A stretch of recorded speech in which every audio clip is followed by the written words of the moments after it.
Hey, so we put the driven gear on and we put the sprocket on. You have to hold several different pieces together all at once and slide the shaft through.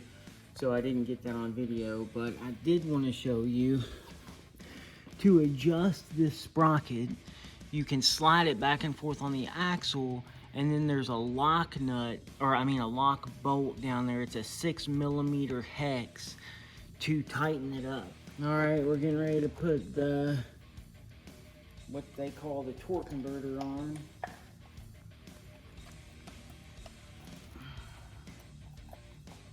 And we need the belt also. You want me to go grab it?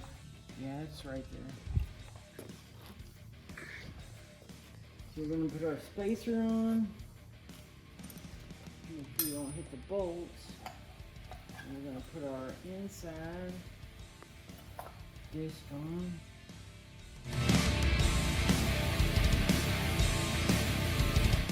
Okay, everybody.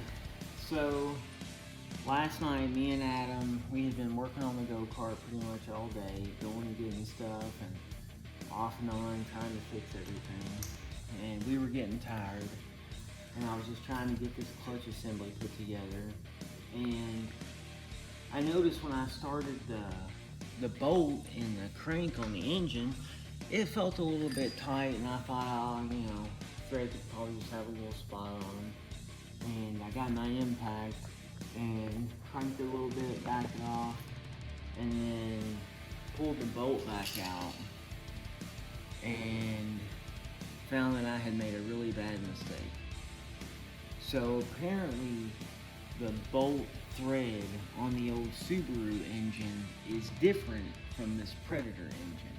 And then I started looking in the owner's manual on the engine and found out that the Predator crankshaft threads are a 5/16 by 24, which is a fine machine type thread.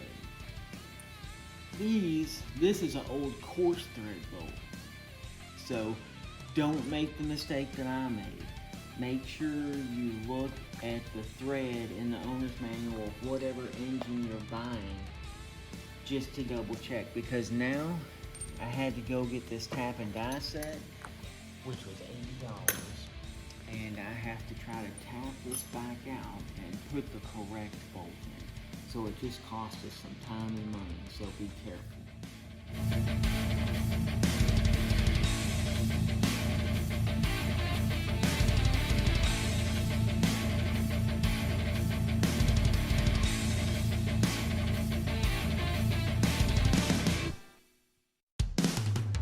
Okay, luckily I was able to get this thing tapped out good. So, you know, thank God. Silly mistakes, you know, that's what cost you on these projects. So don't do what I did. Just take your time and pay attention. Okay, so the next thing that we're gonna do, if you look down in here, you can see that there's way too much slack on the chain. And we don't want the chain to be real tight. We want it to have a little bit of play, but that's way too much. So what we have to do is, on the bottom side of the motor plate, there's some nuts. We're gonna loosen those up, and we're gonna pull the engine back this way a little bit to snug up that chain. So that's what we're gonna do now.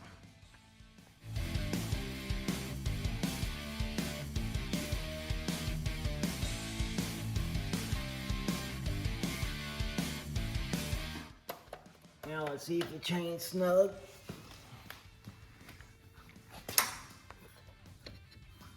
See how much play we got on there. Yeah, I'll probably be all right there. Now we're gonna get some, first we'll take some WD-40 and we'll rotate this thing around and spray this chain. Thanks for watching part 2 of the go-kart build. Tune in next time for the finale.